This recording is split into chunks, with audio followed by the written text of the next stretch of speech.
In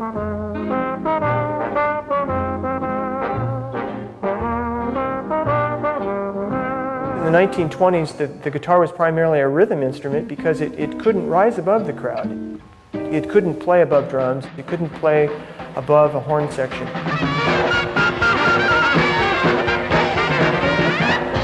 In order to become a solo instrument, it really needed to be loud, and that's where the Hawaiian guitar players took the guitar. They made it a solo instrument, playing it on your lap. By the 1930s, when the jazz players started using the guitar as a solo instrument, you had this longing to be louder, to be as loud as a trumpet.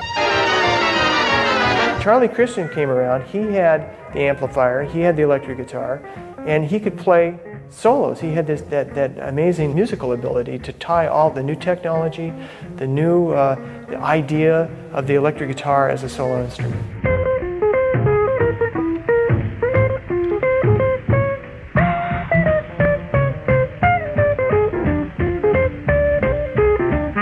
Charlie Christian played, in Benny Goodman records, you can hear the classic Chuck Berry lick,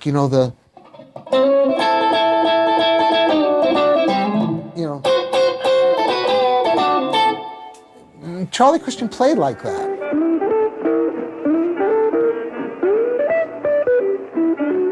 When I hear guitarists like Scofield or Mike Stern or McLaughlin or Mancini, I hear Charlie Christian.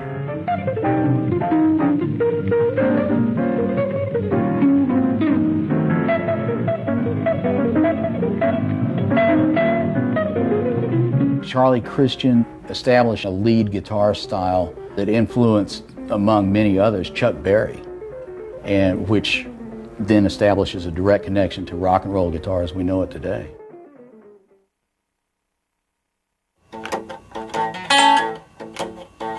Hush, hush, didn't hear what you say. And then you speed it up, just got. Go, go, go, go, go, go, little Peter. See what I'm saying? It's all connected there. I can see where something came from something, something came from something.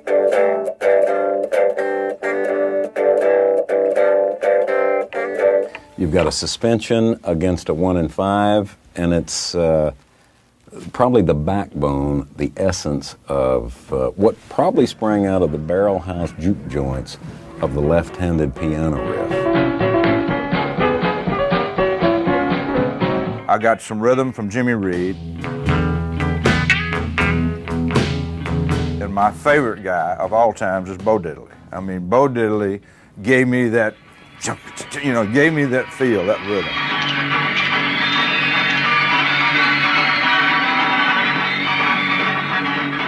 And there's nothing like that. I mean, that to me is more exciting than about anything I can do, is to just sit there and groove.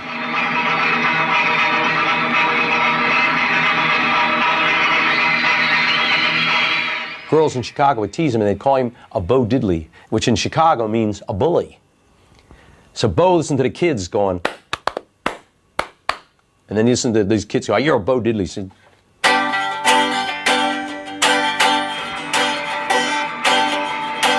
so it tells you is, listen to the kids, listen to the women, they'll turn you on.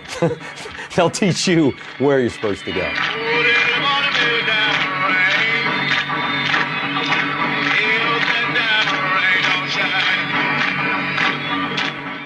This particular piece, now called the Billy Bo, a contemporary offering from Gretsch, had its origins from Bo Diddley.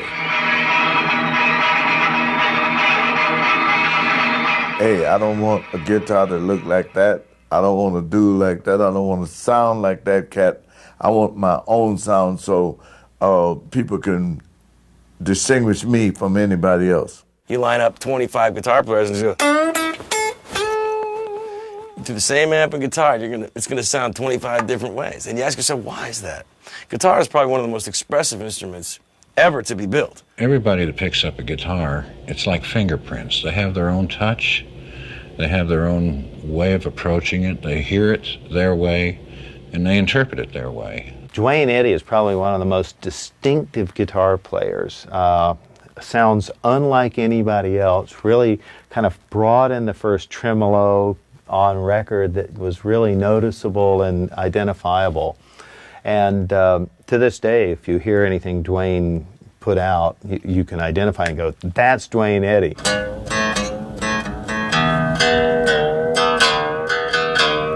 Duane, having developed that sound, influenced, the popular sounds of the day to the point where, say, someone like Henry Mancini would come up with a lick like Peter Gunn, and I would consider that to be like, a direct influence by what Duane played. So you get something like...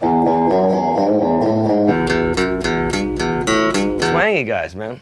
These guys had they had a look, too. I mean, they were just rebels. They were making new sounds with an instrument that at that point was just starting to get messed with out of the traditional just play the chord, I think earlier players might have had a simpler tone, and but to add the sting to it, that's a lot of Billy Gibbons right there. Yeah, that's one of our favorites. Make no mistake, that is the amalgamation of years and years of collaborating with Steve Cropper, combined with Muddy Waters, meets T-Bone Walker, to Cream, Albert King, Freddie King, Bo Diddley. The Rolling Stones helped to keep Bo Diddley alive. They mention and give credit to me. The only person I had ever known other than them is George Thorogood. The Stones made a statement in the 60s. Their plan was to make their heroes other people's heroes. And I'm the living example of that. So if they're watching, I'm your success story. Because I read that in 65. They turned me on to these cats. And then I started to dig those cats even more than I dug the Stones. I rose out of my feet.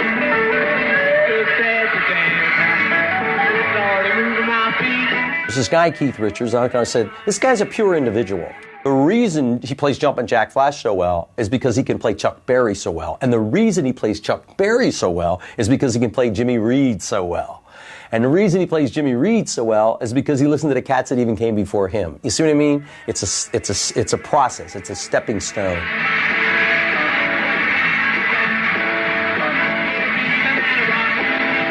I watched the Tammy Show.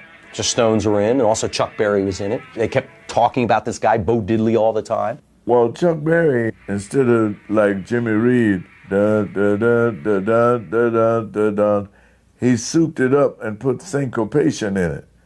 Dun, dun, dun, dun, dun, dun, dun, dun, dun, dun. And that's called syncopation, which became rhythm.